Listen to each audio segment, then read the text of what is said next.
Welcome to On the Bubble Podcast, episode 49. I'm your host, Sabasa J. Ueda, and with me is my co-host, Yuki Lee Bender. And today's episode, Yuki is recording from Baltimore, is that right?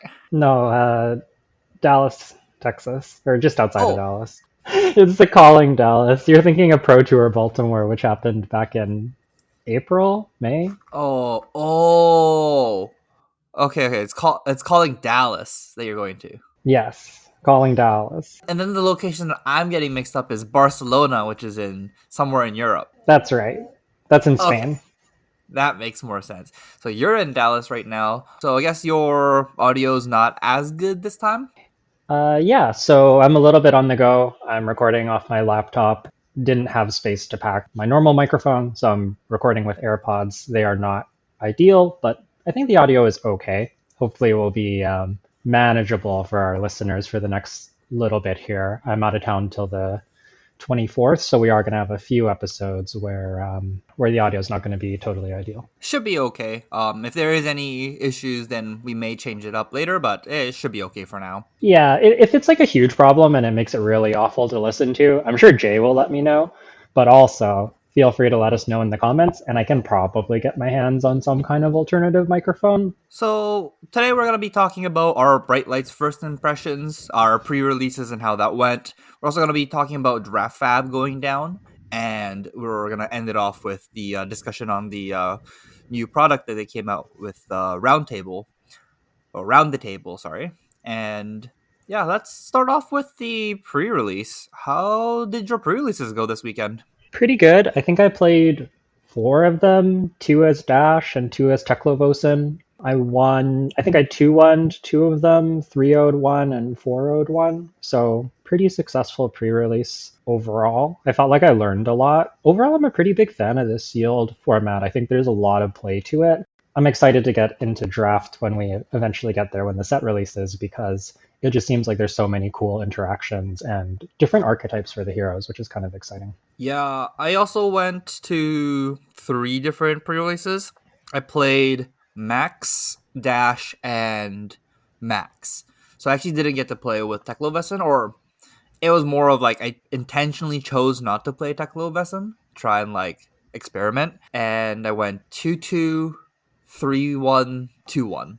I think it was like good that I experimented, but I definitely like gave away some wins because I was experimenting. Yeah, I definitely felt like that a little bit playing Dash. I think that Dash is quite good, and with the right pool, you can definitely get there. But it does. We kind of said that that Max seemed like he might be the default, and I don't know about for your pre-releases, but in Texas, it certainly seemed like Teklovesen was the hero consistently doing well the most often. It would often be like if there was like 4 3-0s or 4 2-0s going into the last round, there'd be like 3 Teklovesens and one usually a Dash.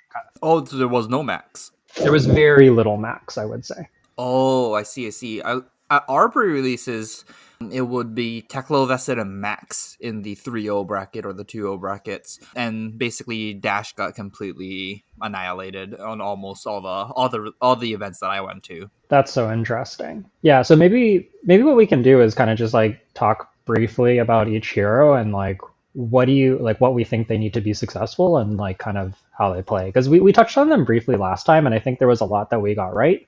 But I also think there was like some things that have become more clear to me as we've played more. Who do you want to talk about first? Do you want to start with here? Let's start with Max. I want to hear about Max because he's the hero that I didn't feel like I had the pool to play, and I didn't really. I played against a few Maxes, and it seemed okay, but I never really played against one where I was like, wow, what were these Maxes that were doing really well looking like? I think all the Maxes were kind of like pretty simple. They were just playing like 10 boost red attacks, a couple of red cranks like Boom Grenade Red. They'll play like the Hedron Collider Reds, but just mainly all boost cards and exactly how you would like imagine a cookie cutter Max would be like. And that's what it seemed like to me. Most people were playing nothing out of the ordinary. People were just like presenting 5-4-3 or like the max decks typically weren't blocking at all. Like they just like took everything and then just presented more damage back at your opponent. Then I think what's important here is that you can't be attacking for non-breakpoint numbers, which is if you're not attacking for fours and fives, I think you're gonna lose as max. You're gonna fatigue out. But if you can continuously do like 4, 5, 4, 3, it's like that's like how you win the games. And then almost all the games where people got to put in two hyperdrivers and like continuously just always have two hyperdrivers on the board, you just got to a point where you're like, oh, I drew one item. I'm just like, I'm taking like 7 damage here. And that happens 3 times. That's 20 damage and you lose. That's so interesting. So would you say that you're boosting like 2 to 3 times a turn and swinging the weapon? Is that kind of like what the usual play pattern looks like?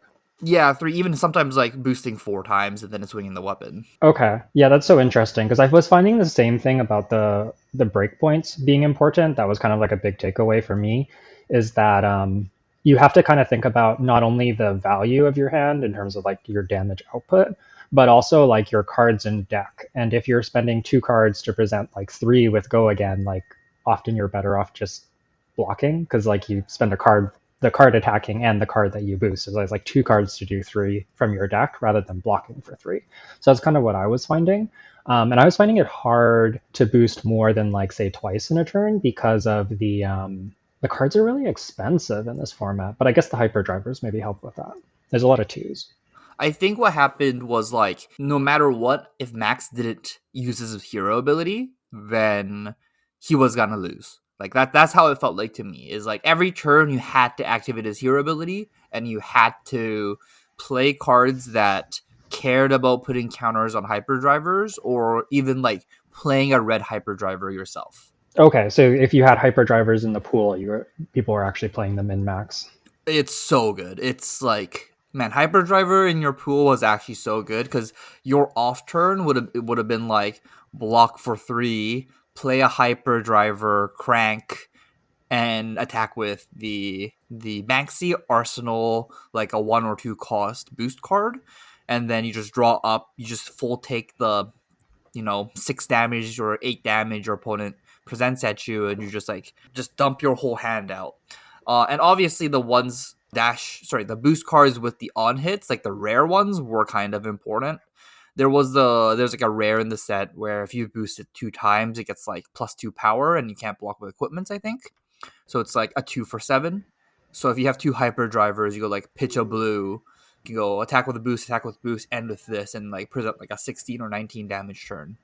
Yeah, it's a 3 cost 5 power attack, and it gets +2 and overpower, I think, or you can't block with equipment. I think it's overpower. No, you can't block with equipment. You Yeah, you can't block can't with block with equipment. equipment. Yeah, I found that card was very, very strong. Yeah, and there's a 3 for 8. It's like a 3 for 6 that gets +2 if you boosted twice as well. Big shot. Yeah, it seems like you really need these rares at red for you to want to play Max in this pool. But if you do have these cards and like enough crankshafts and stuff like that, then you just like can run over your opponent by boosting 3 times a turn, like 2 to 3 times a turn. Yeah, that's so interesting. I think that maybe that's why I never felt like I could go max, is that I'd have some good boost cards, but I felt like the density of good reds was just never quite there for me. And so I wasn't really wanting to go into that deck. I'm kind of curious. So, what about the? I remember we kind of speculated that we said that like maybe the scripts were good and maybe the pumps, like the +4 for 1 costs,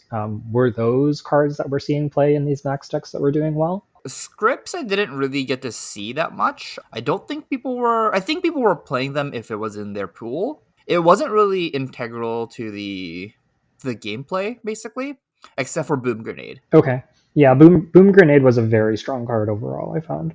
Yeah, when they kept a 4 card hand of Boom Grenade in Arsenal, you just lost. Like they go 4-4-5 boom. Like they play Boom Grenade, crank it, and then 4-4-5 Banksy. You just lose the game. Like it's like you can't come back from that. Like unless you have like multiple evos with block values on them that you can like cover all of it up. You're like no way you're coming back from that turn.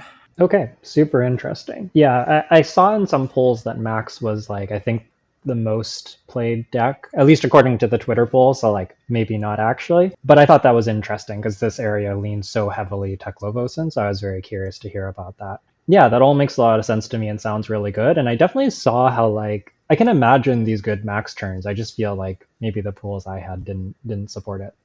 Yeah, I think the Max has this issue of like Teklovesen could just like play no items, no 2 blocks, only 3 blocks, and try and block out Max. And if Max is like boosts away their like ideal red cards, then Max just decks out. Teklovesen doesn't actually have to do anything. Like he plays one Evo and blocks for the rest of the game, and then at the very end of the game, attack for 2 with Leveler 3 times or 10 times, and Max will die, right? So you could just fatigue out this Max deck. But the general guideline, I think, in Sealed would be if you have rares and mythics that push you towards Max, you should probably be Max. But it's still going to be some higher variance games where if you end up boosting away these rares and mythics, you're going to end up in a bad spot. Right. That makes a lot of sense. Anything else about Max, or do you want to go over to Teklevosen next? One last thing about Max. If you end up playing Max, what I ended up doing, my third sealed, played Max, is against Teklovesen, I played Teklo Leveler. Mm-hmm. So I cut Banksy, I changed 8 cards out of my deck, played Teklo Leveler Max. Like, I guess if it was pre-release and it's like, you're not locked into your hero, right, technically. So I could have changed to Teklo and like played a Teklo mirror, which would have been significantly easier. But then I forced myself to stay as Max because if it was like a calling, you can't change heroes once you lock in your hero. So you have to play with Max if you chose Max from the beginning of the day. I found that like Banksy's really good against Dash and the Max mirror, but it's really awful against Teklo. So you have to play Leveler, and then I had to put in Evos in my deck. And then I ended up winning that game because I edged them out with the Teklo Leveler. I ended up attacking at the very end like one more time, and we both had like 1 card left in our deck. Yeah, that makes sense. A lot of those games are like super grindy and very much about like that deck efficiency that we were talking about. Like your hand efficiency does matter as well, but it's often like getting full value out of all the cards in your deck and making sure you're attacking with your reds and all that kind of stuff that really adds up. Yeah. So that's interesting, and yeah, I was finding that in Dash as well, that you could play Teklo Leveler as just like a repeatable weapon that you could keep using as long as you had enough Evos. So yeah, I think the Evos and the Teklo Leveler is something good to keep in mind, regardless of what hero you are in Sealed. Mm-hmm. Yeah, I think so. Then I guess in the same topic, you wanna talk about Dash a little bit? Sure, we can go over to Dash. So what I was finding with Dash is I usually wanted about like 7 or 8 pretty good items. The ones that stood out to me, Boom Grenade was good if you also had the red boosts that had breakpoints to push it through. I found that sometimes Dash, especially if the Boom Grenade wasn't off the top, it was from hand, you could have trouble pushing the card through, and it wasn't always reliable. But if you do have the breakpoints, the Boom Grenades are really strong. I liked the Hadron Collider, the 1 cost 4 counters, and when you boost a card, you get that much power. It's usually like a 1 for 3 because you often crank it, but sometimes you hit it off the top. Dissolving Shield, the 0 cost one that prevents 3 damage. I liked that. Oh, the ring? Yeah. That card's so good. Yeah. And then, so I felt like I wanted like those items predominantly. The scripts were also really good. In particular, the Overload script I thought was really good. Penetration script that gives your mech attacks +1 was like a little hard to get value out of because you'd often only maybe attack like 2 wide, maybe 3 wide. But what I was finding was that the power didn't always matter. Like if like the Teklevosen's trying to fatigue you and you push your 5 up to a 6, it's just like, okay, cool. Like it doesn't really do much.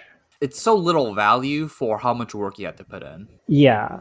So what impressed me more was Polarity Reversal, which reduced the power of blocks by 1, by actions by 1. That card seemed pretty good. And the Overload script, or just Overload in general. Like if you had a Hydraulic Press, the Scrap Overload 3 for 6. Oh, yes. The Overload 3 for 6 was... that was a very good card in this set. Yeah, that card was really impressive in any deck, but like Boom Grenade Hydraulic Press is like a real game plan. One of the things that I think to some extent like Teklevosen and other heroes can do as well, but especially Dash can do, is if you wind up opening one of these cards, you can potentially start playing your like red backup protocols and recurring it. So you can like play like 2 red backup protocols and just be like, my plan is to like just overload you for 6 like 3 times with like a boom grenade. Like that's just like a thing that you could do.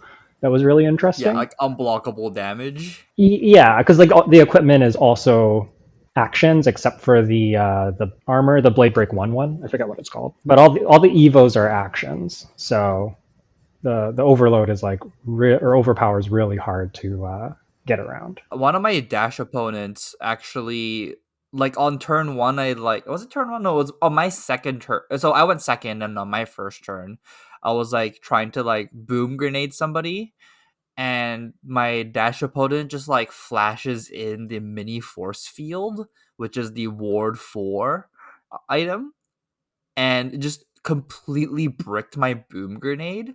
And I was just like, I was playing max, and I couldn't even hit with the with Banksy either anymore. And I'm like, wow, like they have to use their whole hand, but they blocked out my like super wide boom grenade turn, and my boom grenade had to go to the graveyard, and like I lost so much value from it. And I did end up winning that game by like one card or something, with one card left in my deck again. But man, that could have just like, I could have completely lost the game if their deck was like slightly more efficient, or if it had like one more power somewhere.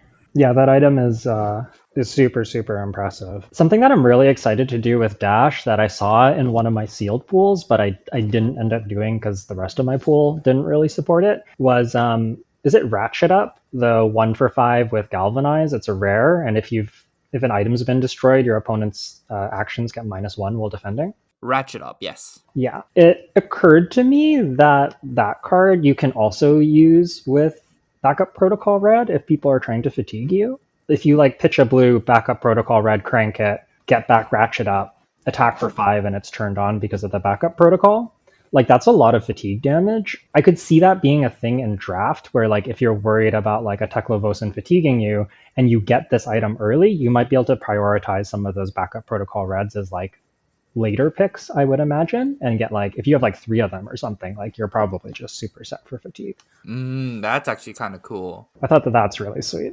If there is ways to play, get multiple action points, I guess you could ratchet up, close the chain, return ratchet up to your hand, and ratchet up again. Yeah, the main ways are like some of the Evo boots, or if you get a crank off the top of your deck. But it is difficult to do. Those are kind of things that I saw with Dash. And the last thing I think worth talking about is we kind of talked about Fuel Injector and Medikit are really good if you want to be playing Symbiosis Shot. I think you might need one of the two to play Symbiosis Shot. Otherwise, you want to be on Teklo level or Dash, I think, is sort of where I was at. I think I agree with you. I think medkit's fine too. I think Yeah. any of the 3 rare items that return to the bottom of the deck Mhm. is basically the requirement to play the dash weapon. I found the Medikit was like really sweet in fatigue, and that like it's just a lot of value added to your deck. Like it's very slow because it takes multiple actions, but getting 2 life and 2 damage off the weapon and being able to recur that is like a lot of extra stuff in your deck that can. I don't think I actually had a game where I like won off of that, but I had games where like I could choose to play more aggressively because I knew I was ahead on cards, and I knew that if we got to an end game, Medikit would let me win that end game. So I felt like I kind of had them checkmated where, if they didn't block, they died. And if they block out, my Medikit was going to fatigue them. If you're playing dash, you have zero worry about accidentally like boosting away these cards, because you gotta look at the top card of your deck. Yeah. And similarly, that's why I think Teklo level or Dash is pretty compelling, is that I think you're often structuring your turns so you're not boosting a ton. Like you might do like boost attack into, like you might do like panel, like our spoiler cards, you might go like panel beater, boost, fender bender, and that's like a 3 card 9. But you're usually not boosting like multiple. Sometimes you are, like if you have the hand to do it, you will. But very often I found I was boosting once and kind of presenting 2 attacks. Yeah, I think that's the best, is to not boost.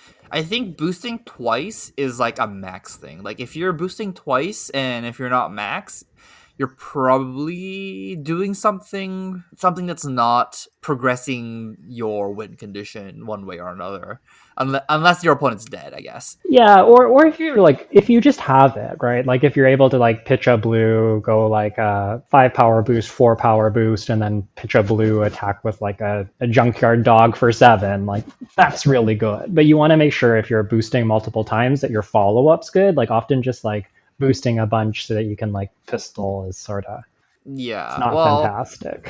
even if you're gonna do that though, that's such bad fatigue math that like at Yeah. this point I'd rather just like block for 6, attack for 7. Like that feels even better.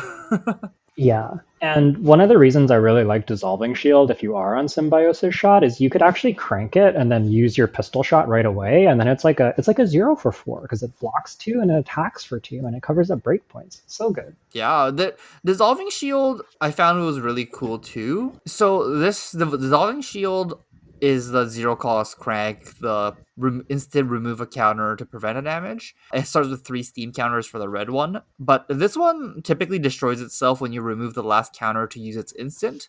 But if it removes the counter off its to keep itself alive clause, it actually doesn't destroy itself. So what I found someone doing was they used they played Dissolving Shield as their last card. They stopped 2 breakpoints with the Dissolving Shield, didn't use the last one on purpose, and then let it live for the extra turn. And then on the next turn cycle, block with a Galvanize card to give it to give the Galvanize block 2. So you get the extra value off the Dissolving Shield that way. And I thought that was like kind of beautiful. That's really cool. Does it really work that way? Oh yeah, the start you're trying to destroy this unless you remove a steam counter. Okay, because I know some of the items get destroyed when you I guess a lot of the crank items have this line of text where they don't get destroyed at 0. They get destroyed when you try to take a counter off and there aren't any. Yes. And so like but dissolving shield, if you use the instant portion of it, then it does destroy it if it has no counters on Right. it. Yeah. Right. I see. So yeah, you stop 2, you let 1 fall off at the start of your turn, then you galvanize on the last turn. That's really cool. Yeah, so you get the extra point of value that way. Or at least make your galvanized card be a little bit more efficient. So I guess to sum it up for Dash, I think you kind of want like 7 to 8 good items. You want either Fuel Injector or Medikit, or you want Evos so that you can go Teklo Leveler. Play your big attacks, don't boost too much, and if you have Boom Grenades, you really want multiple breakpoints because playing a Boom Grenade and going like 5-3 is really bad. Yeah, I think I agree with you. Okay, I have to confess, I did actually have a spot where I could have boom grenaded my opponent to death, like off the top. Like they leaked one and I could have boom grenaded. Only problem, I didn't look at the top card of my deck after I boosted. So I Ay, didn't know there was a boom grenade on top of my deck until I let the damage through. And then I was like, look at the top card of my deck, and it was a red boom grenade. My opponent's at 3 life, and I'm like, I missed lethal. oh no. Look at the top card of your deck early and often. The one thing that I was joking around with some friends was bringing around like a card holder for if I'm playing Dash. I'll have like a little stand next to my deck for the top card of my deck, and I'm just like putting the card there, so then the top card of my deck is always face up, and I can always see it. That's interesting. I don't know if you're allowed to do that at competitive events, but it's kind of interesting. And if they're spectators, then like people can always, if they go behind you, they can always see what card it is. It's true. Yeah, that's kind of interesting. I wonder if you're allowed. Probably. You can Maybe? you can probably do it at armories. It's just like can't. I don't know if you can do it at like professional or competitive events. That's fair. Yeah, I don't know. If you do want to do that, best advice, ask a judge before the games start. Yeah, I guess so. Okay, let's talk about Teklo lesson. Okay, so I think the biggest things that drew me into Teklovesen were multiple Evos. Typically, you want at least 3 different slots. It seemed like getting to 3 for the Go Again on Teklo Leveler was really, really big. I think you really wanted to have 3. I think additionally, you wanted to have ideally some good scrap cards because you could grind out a lot of deck value by like blocking with an Evo, scrapping it, and then that's like card advantage that you can then use to to like later play out that Evo from Banish. So I was finding those kind of play patterns to be really strong, and maybe what follows from that is that the Evos that blocked were really good. So we kind of speculated that the Sentry bases were good. I think that was true. The base equipments might be the best ones. The rares that blocked for 3 and cost 3 were solid because they were 3 blocks, but kind of costly. And I actually found myself liking the yellow. Is it? I forget what it's called, but the yellow 0 cost Blade Break 2 ones that weren't bases. I found myself liking those quite a bit as like a you can block with it for 2, scrap it, and then like if you're forced to block out, you can just play it kind of thing, or you can like boost into playing one out, and it was just like very efficient in that way. I found. Yeah, I think those cards were actually kind of good where it was like every time my opponent played one of them, it didn't do anything but like turn on Teklo Leveler. But like turning on Teklo Leveler was kind of like I felt every time my opponent like turned on Teklo Leveler or like upgraded the Teklo Leveler, I was like, oh no, like this is going bad. And if I'm Yeah, having that feeling when you play a card, you've probably played a good card. yeah, and I think the key of like being able to like I was finding as arsenaling scrap cards, blocking with them and then scrapping it kind of right away, and then you kind of get it as like a free card. I felt like that was not that you can't play it from hand, of course you can, but that was a really good play that I like doing pretty often. One play that I didn't see but I did think about during the pre-release, if you are Teklo, you can still block with the zero block equipment pieces from your hand if you wanted to scrap it. So like if even if they block for 0, you can still put it in from your hand to the block zone. Like it's not a no block, it is a 0 block. It doesn't prevent any damage, but then it'll go to the graveyard, then it'll turn on your scrap card, then you can play it from your banish zone as an instant anyways, so you can do it that way if you really need to scrap for some reason. Yeah, it's quite strong. Another thing that you can do with, especially with these 0 costs, but in general, is keep in mind that Teklovosin's ability you can just activate whenever. So turn 0, you can activate it to filter your hand and dig for evos.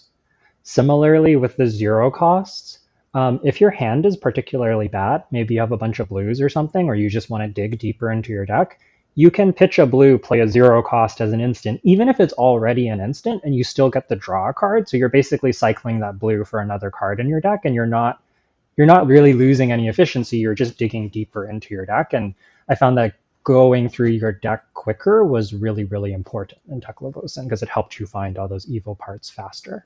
I agree with that a lot. The zero blocks, I didn't love them. If you have to play them, you have to play them. They're not bad. They're really easy to play out.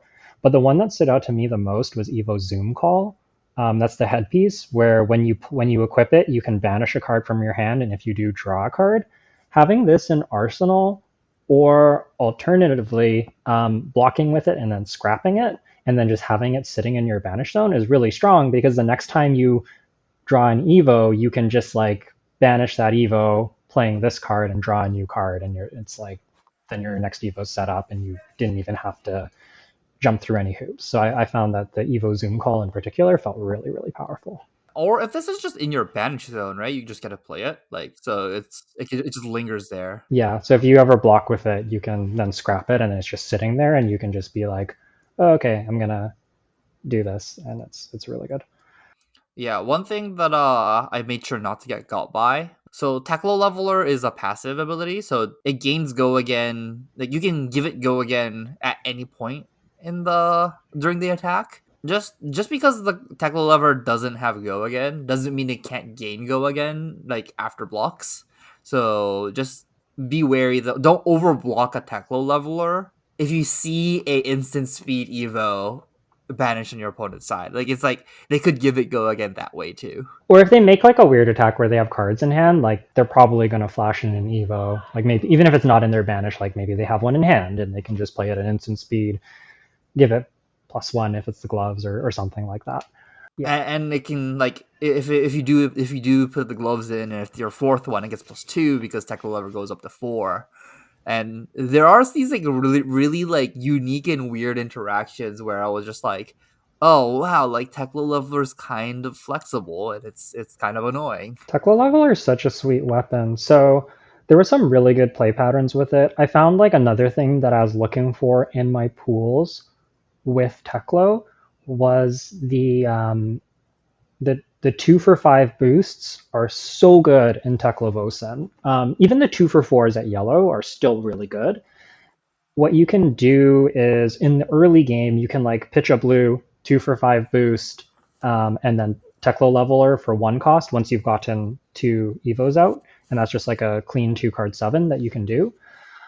That's really, really strong. And then once you get to level 3, you can actually Tekla leveler with Go again into 2 for 5 and no boost, and it doesn't. It's just a clean like it's like you raging onslaughted your opponent, but it's like harder to block. It's just really good. So I found that often what I was doing is as I would be digging through my deck to find my evos or like pitching to play out my evos, if I ever had an opportunity to put like blue and then a 2 cost boost on the bottom of my deck in my pitch stack, I was doing that. So I would get to my pitch stack and I'd just be like, Teklo level or 5, Teklo level or 5, Teklo level or 5. And it was like really, really powerful. Yeah, that's like impossible to beat. Late game, you're gonna be at like 5, 6 life, and then when they keep on presenting you these like really awkward numbers, like you have to block them, but you still leak damage. Max and Dash has a hard time attacking back, so it's unless you're playing the Tacloba and Mirror, you're just like you get them like you get Dash and Max Nitro locked out just by doing that. Yeah, it was definitely strong. Other cards that are really good in your pitch stack are the Evo upgrade cards. I think they're basically all really strong. The Evo upgrades, I think they're like all rares, but or I didn't really get to play with the Majestics, but the rares are all like really impressive. Like the one that gets reduced, it's like a 6 power at red, and if you have 4 evos, it's free. That card's disgusting. Oh yeah, Liquid Cooled Mayhem. Yeah, Liquid Cool Mayhem is just messed up. Like even if it comes in for like even when they get it down to 2 and they go like Teklo level or 6 you, you're just like, okay, cool. I really like Mechanical Strength, which is the Yeah, 3 for 5 gets +3 typically, or it's Evo upgrade plus power. So yeah. it could come in for 9, but like typically it was 8, and 3 for 8 is just already so good. Yeah, and the in the Teclovested mirrors, if I had a mechanical strength, I was actually running. I would pretty happily run like one backup protocol red to recur it to just get like an extra 3 for 8 or 3 for 9 in Mm. my deck, and I was finding that that was like pretty valuable. I don't think you want to do it into Dash and Max because they're a little too fast, but in the mirror, I thought it was really good. One last thing I just want to say though is backup protocol red and blue impressed me a lot. Like Yeah, I think backup protocol red is kind of like insane. You just get the best card in your graveyard back to your hand, and then backup protocol blue was like so flexible and like everything. You got to if it if it lives around for one turn, it basically generates a resource because you'll pitch a blue, activate this, add a blue, pitch that blue. So now that one blue pitch turned into 4. So it's like your own fuel injector, or if you need a 3 block, you can like pitch an item and add a 3 block into your hand to block for 3. I just felt like these backup protocols were like super flexible and did everything you wanted to do in a lot of these decks. yeah, I agree. They were both really good, especially like you said, the red and the blue stood out to me. I do want to talk about the last Evo upgrade card. Heavy artillery is nuts as a finisher. This is the at red. It's a 3 for 6, and its Evo upgrade is the defending hero can't defend with attack action cards with cost less than X, whereas X is the number of Evos you have equipped. I had a blue one of these in one of my Teklevosen pools that was getting pitched to second cycle, and I won 3 games off of this card by playing the mirror. We're like both grinding each other out for value. We're both getting pretty low. I'm actually like behind in all 3 games, but I'm like waiting on this card in Arsenal. I wait until they go down to like 3 or something, and then I heavy artillery them, and they're like, oh, I have to block with my Evo, and I lose Go again on my Teklo leveler, and I can't win fatigue math anymore. So like heavy artillery is like a real win con, and I think you should be watching for this card if it's being pitched, and if you have it, it's like it's a card you can play towards because It just basically forces them, if they're low enough, it forces them to block with their evos, and most of the evos have blade break. Huh. That's kind of gross. Yeah, it was like clockwork. I did it. Actually, I did it twice to a Teklovosin, and then one time to a dash. I just killed them with it because they just couldn't block it. Do you think this is just better than the red one? Like the blue is better than the red, or do you think you just like want both kind of thing? I think they're probably both good. Like three, one of my big takeaways is just like the big attacks are good. Like a 3 for 6 is good, and giving it evasion is really good. But the blue one going into your pitch cycle was like pretty real. I think the red one you could reasonably like arsenal or play out and then backup protocol back. Like I think the red one's probably still very good, but the blue one is the one I got to play with. Anything else you want to say about the sealed format? Overall, pretty sweet. I would be curious to see how it developed if we got to play more. It seems like a lot of the heroes kind of have some play to them.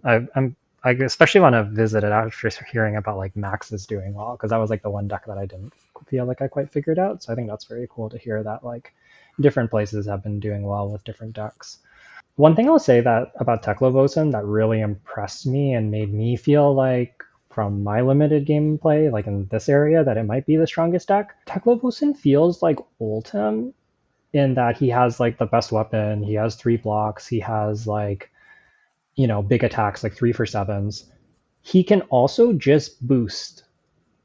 Like I've gone second as Teklovosin and just go like rev up for 6, junkyard dog for 6, and they're like, what do I do? Like Yeah, what yeah. do I do? Or I even got to go 5 power boost, 4 power boost, big shot for 8, and it's just like I just 17 them, and I'm playing Teklo Vesson. So they're like playing, they think they're playing a fatigue game, and I'm just like, oh, you're only hitting me for 5? Okay, I'm just gonna 17 you, and then you have to block the rest of the game, and you're dead. So I was finding that like Teklovosin, while he is a fatigue deck, finding the opportune spots to just be like, well, I'm also just a mech and I can just boost and hit you super, super hard was like very powerful and maybe even better than just like the pure fatigue Tekla leveler piles was like playing proactively and pressuring a lot and made the deck considerably more scary, I think. This format having just like a lot of flavors of all the decks is kind of interesting. Like it's the most interesting sealed format for sure. I think so. My memory is that Welcome to Wraith Sealed was also fun, but like we played that when we were starting out in the game, so I don't know if that's like, you know what I mean? Like I don't know if that's because we were inexperienced and it seemed like you could do lots of things, or if that would still hold up in the present day. But I think certainly like I think WTR was one of those formats where I think all the generics were good, so then you got to do a lot of different stuff. right. In reality, I don't think there's that many different kinds of decks you can play. Like Katsu had maybe like 2 to 3 different variants. Guardian had like 2 different variants, but like typically all the heroes were doing the same. Like if you're a guardian, you did the guardian type stuff. If you're a ninja, you were doing the ninja type stuff. Whereas I feel like in this format, the more we look into it, I feel like Dash is gonna like evolve into a different direction. Max could like, as I said, I think Teklo leveler Max is just like good into Teklo lesson. So Hmm. I think it really just like depends on like what kind of cards you open, and that's a point I wanted to get into. Was this is the first sealed format where the rares matter? Yeah, the rares feel like rares and can be kind of deck defining. And I think the backup protocols are part of that too, because you can also recur the rares, which is something we talked about, like the ratchet up or the hydraulic press loops. Those are rare attacks, and I think that getting to potentially replay that red multiple times and just be like, yeah, this is like one of my win conditions is really, really impressive. But they're also just super impactful and feel like like the Evo upgrade cards are rares too. So like a lot of the cards we were highlighting were rares. And I agree that it feels like when you have those rares, your deck is considerably different and you can pilot it differently than when you don't have those rares. And I really like that. Mm-hmm.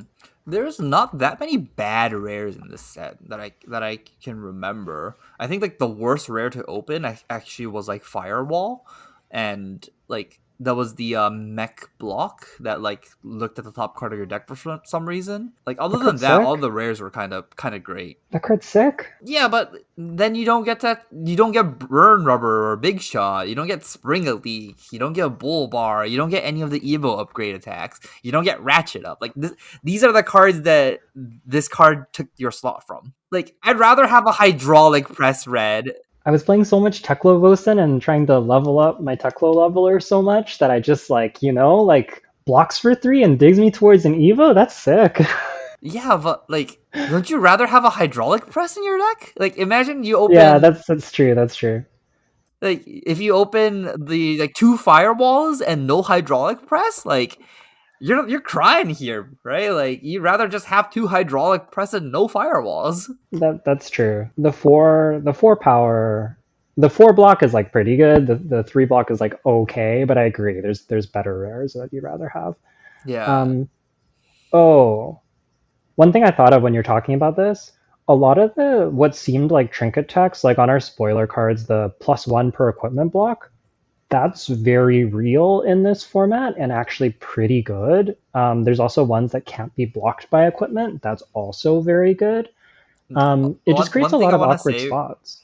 yeah, one thing I just want to say though is yes, like our spoiler card, like Fender Bender and Paddle Beater getting like +1 power from each equipment defending it is kind of relevant.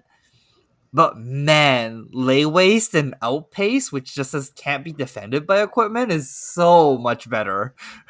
Yeah, no, I agree. Those are even better. But all I mean is like all of that stuff that makes it hard to block with equipment matters so much. Because I've had hands where like I have like 2 Evos in hand, and I want to block with like one of my base armors so that I can like equip an Evo to it, and then they're just like panel beater fender bender. I'm just like, what? Like you're making my 2 blocks into 1 blocks? Like, come on. Oh, there was a hand where I had a the yellow 3 block Evo in my hand, and my opponent went boom grenade lay waste, and I was like, no. Like I just like this random equipment 3 block that I was just playing as a 3 block in my max deck was just got stranded, and I got boom grenaded to death because my opponent lay wasted outpaced me, and I'm just like, there's nothing I can do. I have to eat the 6 here and like strand this card in my hand. It was kind of gross. That does sound kind of gross. Overall, did you like or not like this format? I'm a big fan. I thought Sealed was like pretty interesting and pretty good. Yeah, I'd be curious to play it more after learning about Max and trying that out. But I did feel like Sealed was like, I think this is one of the best Sealeds that we've had. I think I still like Draft considerably more than Sealed, but I think that this set seems like it's going to be very, very good to draft from Sealed. That was like one of my big takeaways was that like Sealed was like pretty good as far as Sealed goes. I liked it. I'm kind of happy we're moving on and going to Draft though, but I think that Draft is going to be really sweet. And I think this is going to be a format where you can go really, really deep and really understanding all the different things the cards can do. Going to be a pretty big game. I think you can get a lot of edges in this format if you understand the draft format well.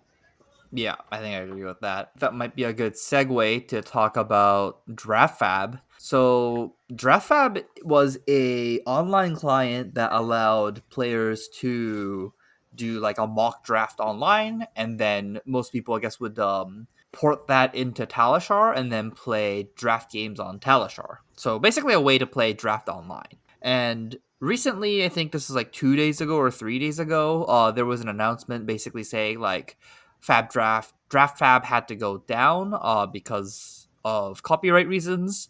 They no longer provide that service anymore, and there's basically like a small or a large Twitter outbreak, depending on how you look at it. Things Draft Fab being integral to the community or otherwise. What do you think about this whole situation? I think that like at the end of the day, while I think that Draftfab was like a cool tool, and I understand why people liked it. It's very convenient. It allows you to draft for no cost. Depending where you live in the world, that can be a huge asset. It might be hard to get in drafts. At the end of the day, though, like with any of these tools, Talishar, TTS included, I think it's kind of up to LSS to choose what they want to do. And I kind of get them. Like they have sort of mentioned that they want Flesh and Blood to be a game about playing in the Flesh and Blood and not they're not interested in online clients. And I don't know for sure, but I kind of my gut tells me that a big reason that we saw this happen is a certain I won't say where, but a certain Discord had automated queues for drafts, and there's like I think there was something like 1,000 players in this Discord, and there was people just like grinding out games before pre-release is even out, posting all the 3.0 deck lists.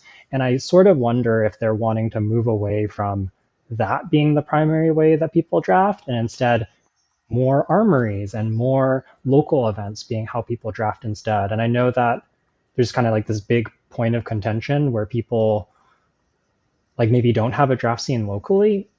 I think this might be a good time to start building that draft scene and working for it. And I think when people like your option is like, I'm going to the pro tour, I can not draft or I can try and build up my local scene.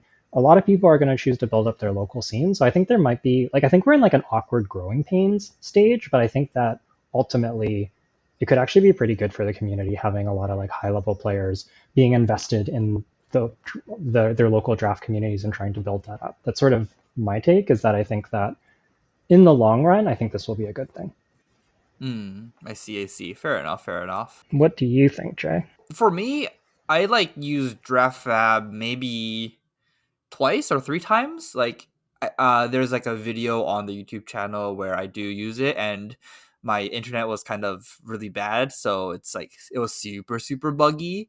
And I also know that like when I was using it back then and during the Outsiders draft, it was like not exactly how the packs are supposed to be curated. So like after that, I just didn't use it at all. So I don't even I like I know the Discord you're talking about, but I'd never even used that before either. So to Same. me, this affects almost nothing, right? Like this is like I think I'm one of those people who draft, like you and I are probably one of the people who draft this game the most in the world. And I haven't used Draftfab at all. So if it doesn't affect me, I don't know how much of the actual player base this actually affects. Like obviously you said there's about 1,000 people in that Discord that it affects. But other than that 1,000 people, does it actually affect that many people? Yeah, that's sort of my what I wonder about as well. And there's like a lot of like people need to prep for events, but like it's just like I'm sure that there are people who live in really remote communities where it's hard to fire drafts and get armories going and you're competing at worlds and pro tours. I'm sure that there are people like that, and I feel for those people. They have to be a very small number of people though, right? Like if there's like 400 people going to a PT, how many of those people competing are coming from a community where there's almost no fab around them? Probably not very many, right? So like I'm not saying that those voices like don't matter or anything, but I just think that it's maybe getting a little blown out of proportion. And I think that there's a lot of options to draft with locals. One of the things I posted on Twitter too is like a lot of people are like, oh, draft is so expensive. It's hard to get people into it. You know what? I know how many people crack product because I see people posting about their sweet pulls all the time.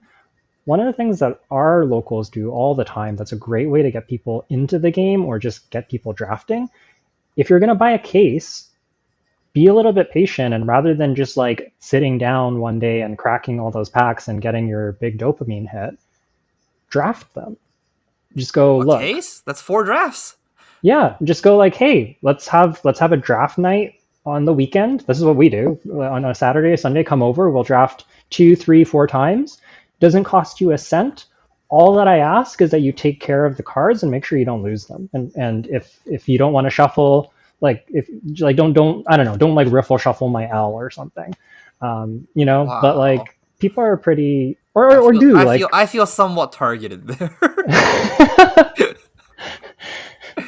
I guess all I'm trying to say is like it's like a very easy way to get drafts that don't cost extra. And if one of the barriers is the cost of the draft and people not wanting to play for that, this is a great way to do it. Yeah, I agree. One that is a good argument though that drafting is expensive. So interacting with a TCG is expensive. Hmm. The way that I do it is that I don't play constructed or hold constructed deck that often. So I don't spend the $200 or $400 or $600 that a Flesh and Blood deck currently costs, and I just take that $600 and use it for drafts, and then when I get cards or L's from it, I would typically sell it or move it, so then I get that money back, kind of thing. Like, I don't try and build a collection. So typically what's expensive about TCGs and like drafting or like even just owning cards in this game is curating a collection, and it's not actually the process of like the draft itself. Unless this is an actual issue I have seen in some locations, is the LGS that you want to draft at is overcharging for a draft. If they're making you pay like $30 for a draft and with very minimal price support, it's not good. Like, you can try and like talk with the store owner, talk with people, and try and get these drafts going for like $15, $16, $17.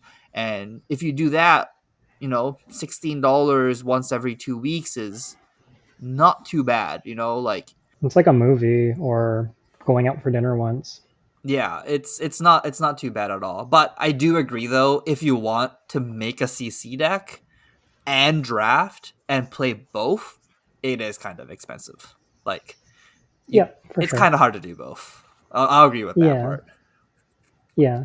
Open your draft your product rather than just shredding it. Start of the set is the most exciting time to draft, anyways. And you can also split a box, just like Jay said. And if you want to work pricing in there, work pricing in there. We're charging 20, $15 or whatever covers the packs. There's like $5 per person into the pool, and you can create whatever prize breakdown you want and play for a little bit of money if you want to. So like, there are lots of things you can do to create draft environments with locals. And if you are having trouble scheduling it, I'd really encourage you, like, I think one of the big tips for getting 8 people together is just going, there's a draft night this night or this day. Here's what's happening. Invite a whole bunch of people until it fills up, and do it like 3 weeks in advance. Like, give people a lot of notice, and usually you'll find people who make time. If you spring it on them like 2 days before, yeah, you're going to have a hard time getting there. But if you organize these things in advance, get people to kind of commit, check in with them a week before, and if you need to fill a slot and do that, it's usually pretty manageable, is what I've found. Yeah. I just find some backups is what I would recommend. Like, Hmm. get 10 people, and you know, like, for sure not everyone is like super into Flesh and Blood. Like, they're not super excited to draft. If you get 10 people, you'll be able to do multiple drafts, and people can like rotate through. And if people are generally, just hanging out as friends, it's like some people are just willing to hang out, and like, if they don't want to draft and just hang out, fill a slot if somebody has to bail, like, that's a good way, get 10 people to just hang out for a day. Yeah, totally. And like, I also want to like say like, yeah, like people like to have like the perfect like 8% pod, and they want to get really serious for pro tours, so they want it to all be like super invested players. But you know what? Like, we've definitely filled pods with like one of Jay's friends from Magic who like we taught to play the game on the spot. And like, are they the best drafter? Do they know what they're doing? No, not really. But also, like, if I'm being honest, in a lot of your Pro Tour or Nationals or Worlds pods, there's going to be somebody just sitting there forcing a deck. You know what I mean? Like not everybody is just like doing whatever. Like, there's just going to be people that like maybe they didn't have the time to prep draft, like especially your first draft. Like, it happens all the time. Like, just because you're at the Pro Tour does not mean everybody is a fantastic drafter. And people complain about like wishy-washy signals or getting passed to by somebody who doesn't know what they're doing. Well, guess what? If that's in your draft practice, that's like kind of an okay thing too. It's just like part of it. I just love though you mentioned that, because this was during Tales of Aria, and I just like taught my friend, okay, if it has a blue strip on top and the number 3 on the bottom right hand corner, and if it says Guardian, then you pick. He did that for what, like 4 drafts or something throughout the set, and he like 2-1 every draft or something like that. Yeah. Yeah, force Oldham blue strip 3 block. If your opponent attacks you for more than 3, put one of them in front of them. The other blue strip, you put it to your pitch zone and swing the hammer every turn. How do you lose? It sounds silly, but it's really not that complicated. Or like like think back to Phi. Like how hard would it be to sit someone down and be like, here's how you draft Phi? Like give you a 5 minute primer on you've never played this game. This is how you force Phi. They can probably do an okay enough job. And who knows? Maybe you get another local. That is true. That is true. I think that's enough about Draftfab. And the last little bit I wanted to talk about was Round the Table, which is the Tolarian Community College and the LSS collab set, I guess. It's an ultimate pit fight product, right? Hmm. I actually got to play with this. My roommate Adam, he doesn't play Flesh and Blood at all. He's basically in he's basically took the stance on card games as I shouldn't be putting more money into this anymore because he doesn't want to basically, but he likes Solarian Community College, so he's just like, you know what, I'll buy this if it's like Commander, I'll enjoy it somewhat. So he picked it up and we sleeved it up yesterday and played a game. We only got 3 people together, but it's ultimate pit fight. Kind of do whatever. I got to play with Melody Sing Along, which is the new Bard hero that does absolutely nothing. And honestly, it was kind of fun. Nice. It looks like a sweet product. I wanted to play it. We had plans. We were hungry, so we went to a bar and we were gonna eat and then play. But then they took like an hour for our food, so we didn't. And then they ended up closing early, so we kind of got mucked on getting to play that. But I'm glad you had fun. It looks really cool. I'd like to try it. Yeah, the it's actually kind of insane. The Guardian equipment in this set, they're all temper twos. You just get a full set of temper 2 equipment and an offhand that's temper 2. Doesn't like the boots gives like they have like a downside, like the boots gives like a quicken token when you block with it or something. Yeah, it gives your opponent a quicken token. The helmet's awful. Your opponent draws a card when you block with it. But like temper 2 and but all of these like beneficial effects in Ultimate Pit Fight, they just give it to the Melody player and you're just like, there you go, Melody, go, you can have an extra card in hand. And I'm just like, oh sweet, I play this card that gives you a quicken token now. That's pretty funny. Yeah, I know some people have even been speculating about the boots in CC for like Bravo and some matchups where like the quicken doesn't matter that much. It's pretty interesting. They are really powerful. Like you can find the spots to make the like downside not that big of a downside. Temper 2 is really good. Yeah, the Bastion of Duty, which is the Guardian equipment offhand, this is just the reprint of the other Temper 2 offhand that we get. But Bastion of Duty actually has more text. It has Protect, which means nothing in the actual game, but it's still just a Temper 2 equipment. Like, there are some cards in here that are kind of cool. And you get some Sigil Solaces red, which is, somewhat hard to get. Yeah, yeah, for sure. Yeah, I would completely recommend, like, if somebody is like, you know have no idea how to play Flesh and Blood, this is a good product because we ended up playing Ultimate Pit Fight. Adam ended up winning on the Guardian deck because me and another guy Mateo, we both played Flesh and Blood before, so we knew the game a little bit better, and we were just killing each other. He was playing Teklo Vessin and building up his all 4 evos, and then I ended up trying combo off with Melody to do like the combo turn with Melody, and then I cracked my crazy brew, rolled a I rolled a 1, lost 2 life. I was at 2 life, so I just like imploded halfway through my turn. Oh, wow, that does sound like quite the experience. Yeah, and I'm just like, crazy brew, roll. I rolled a 1. Well, I lost the game on my turn. It's your turn now. That sounds Yeah, pretty funny. it was kind of fun. Like, honestly, as a day, we got pizza, we just chilled, sleeved up, taught Adam how to play. It was a good day. It was just like not competitive at all, but it was a good board game. I think that's what I would say. Yeah, no, that makes a lot of sense. Sounds like it'd probably be, yeah, a great way to introduce somebody to the game, maybe play with a friend or a loved one who isn't so competitively minded or doesn't want to go like deep into the weeds into a TCG, but still would like to share your hobby with you. That might be a fun way to do it. I was talking with Mateo about this. Is I feel like so Flesh and Blood is a game that's kind of hard to get into because when you start playing the game and you play against an experienced player, you never win. You're like 0% to win because of the all the micro edges that happen throughout the game. But then in Ultimate Pit Fight, it kind of just goes out the window because like man, if two people attack you on the same turn, you're taking 10 damage. Like it doesn't matter what you're doing. Like if the two people on the sides are attacking you, you are gonna die. Like there's nothing you can do about it. And I'm sure that like whoever you're playing with is going to know who the experienced players are. So like even if you're really experienced and you're with a bunch of friends, they'll know to take you out first. Yeah, they just attack you. That's what happened. It's just like we didn't attack Adam. He's on Guardian. He's like, oh, my attack gets +6. Attack you for 13. Go again with the Quicken. And I'm like, oh, I forgot about this. I'm gonna die here. That's so sweet.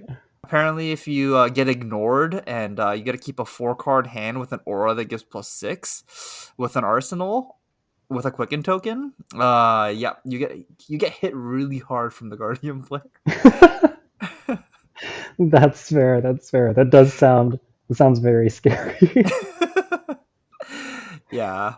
So yeah, as a product, I would give Round the Table like a good grade. It was like a fun experience. It's not for the competitive players, but I feel like that's exactly the kind of product that LSS needs to make to get more casual, more friendly players other than like the hyper spiky competitive players that we usually hang out with.